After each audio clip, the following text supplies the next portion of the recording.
You'll go viral. I'm sure I'm going to get some hate messages after this. Frankly, I don't care because this could save someone's life. I'm a nurse practitioner. I am licensed and certified. I am not on the front lines. I have a friend in New York City who's on the front lines. And for her safety, she cannot come out and say these things. So I am her voice. I'm not going to name names of people or hospitals for the safety of those involved. But this is her account, okay? I am her voice here. I'm going to tell you what she has told me. She wants this to get out. Now, I'm sure this is not the case everywhere. I'm confident. I have friends that are in other places. They're on the front lines. They're in ICU. And it's not like this everywhere. But in New York City right now, in some of the hospitals, this is what is going on. People are sick, but they don't have to stay sick. They are killing them. They are not helping them. She used the word murder, coming from a nurse who went to New York City expecting to help.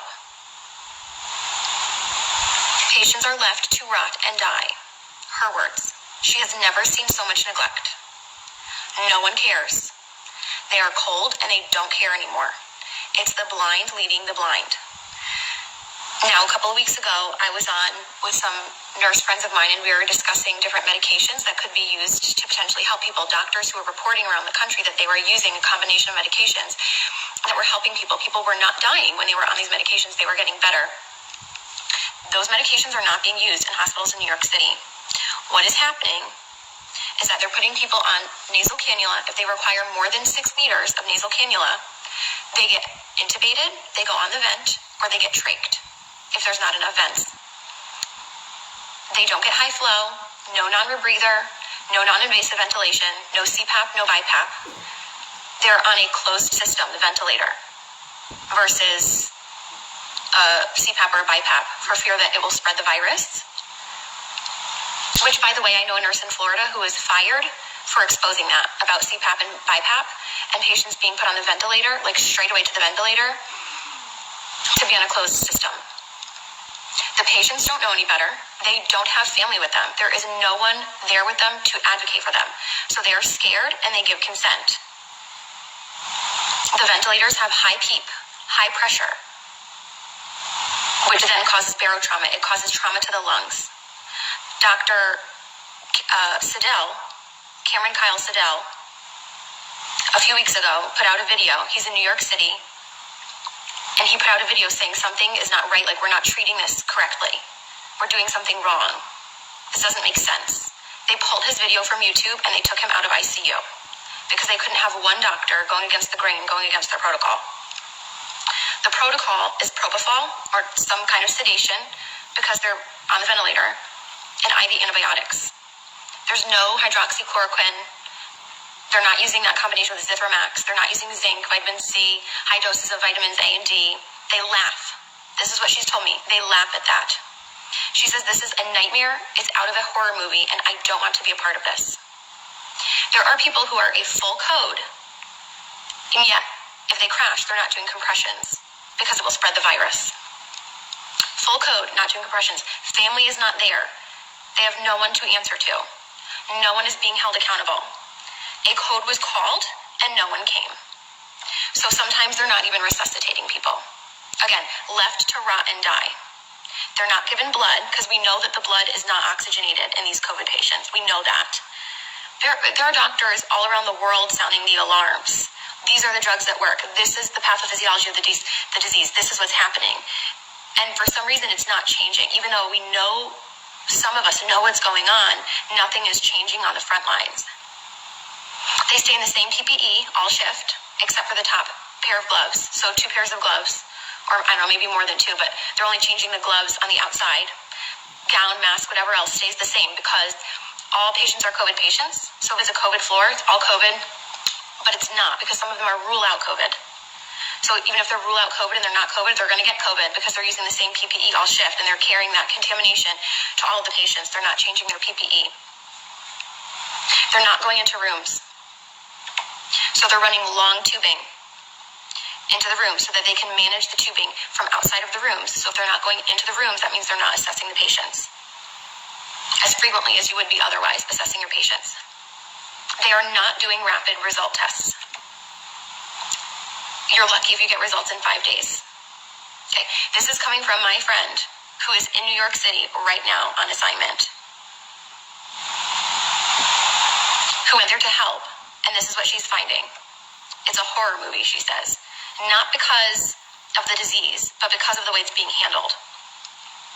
She said we need help, and people are sitting there waiting in the hotels.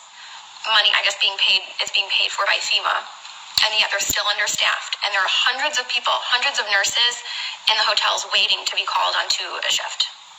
So there is manpower enough if the goal were to actually save people. But resources are not being utilized properly or to full capacity in a way that maximizes the patient benefit or improves the outcomes. The records and charting are crap.